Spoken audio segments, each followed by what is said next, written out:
கிறிஸ்து இயேசுவுக்குள் பிரியமானவர்களே, உங்கள் அனைவருக்கும் என் அன்பார்ந்த வாழ்த்துக்கள்.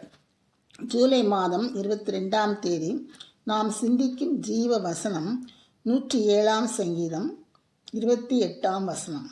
107, 28.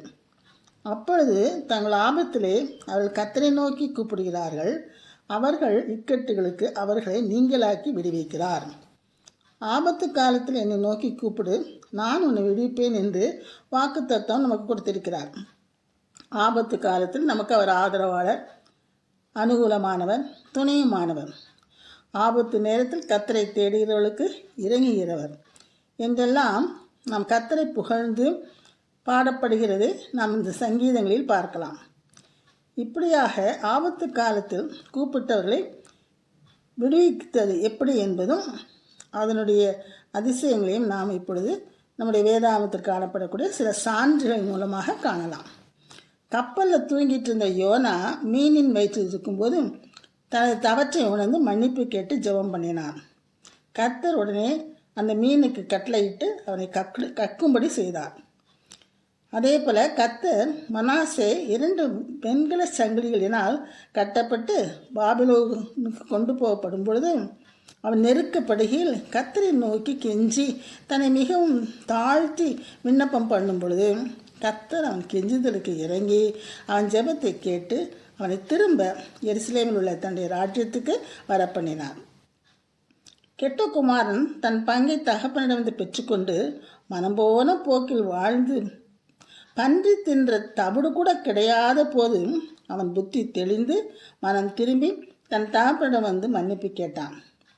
அநேகர் தங்களுக்கு ஆபத்து வரும் பொழுது அப்பொழுதுதான் கர்த்தரை நோக்கி கூப்பிடுகிறார்கள், கர்த்தரிடம் ஜெபிக்கிறார்கள்.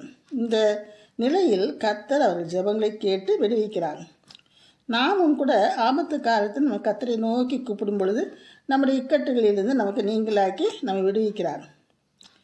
தொல்லைகளின் மூலம் கர்த்தரிடம் வந்தவர்கள் அநேகர் கர்த்தரிடம் வந்த பிறகு தொடர்ந்து அவருடன் வாழ்வது அவசியம். இப்பொழுது நமக்கு கிடைத்த ஸ்லாக்கியத்தை பெற்ற பிறகு நம்ம அதுக்கப்புறம் என்ன செய்யணும், தொடர்ந்து அவரோடு நாம் வாழ்வது மிகவும் அவசியம். பாடுகள் வரும் முன்பே கர்த்தரின் அன்பை தியானித்து அவரிடம் நெருங்கி வாழ்வதும் நமக்கு அவசியம். அப்பொழுது நாம் ஆபத்து காலத்தில் சோதனை நேரங்களில் சுலபமாக வெற்றி பெறலாம். கடவுளின் பரிசுத்த ஆவியை பெற்றவர்களாக நாம் தினமும் வாழ்ந்தோமானால் எந்த ஆபத்திலிருந்தும் சுலபமாக நாம் தப்பித்து கொள்ளலாம். ஆபத்தில் நாம் மாட்டவும் மாட்டோம். ஜெபம்.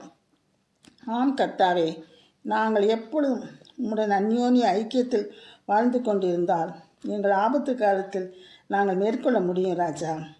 உடைய பிரசன்னத்தில் நாங்கள் தங்கி இருக்க கிருபை செய்யும் சுவாமி. ஏனோக்கை போலவும் நோவாவை போலவும் சுவாமி நாங்கள் எப்பொழுதும் உம்முடன் உறவாடி கொண்டு சஞ்சரித்து கொண்டு இருக்க எங்களுக்கு கிருபை புரிய ராஜா.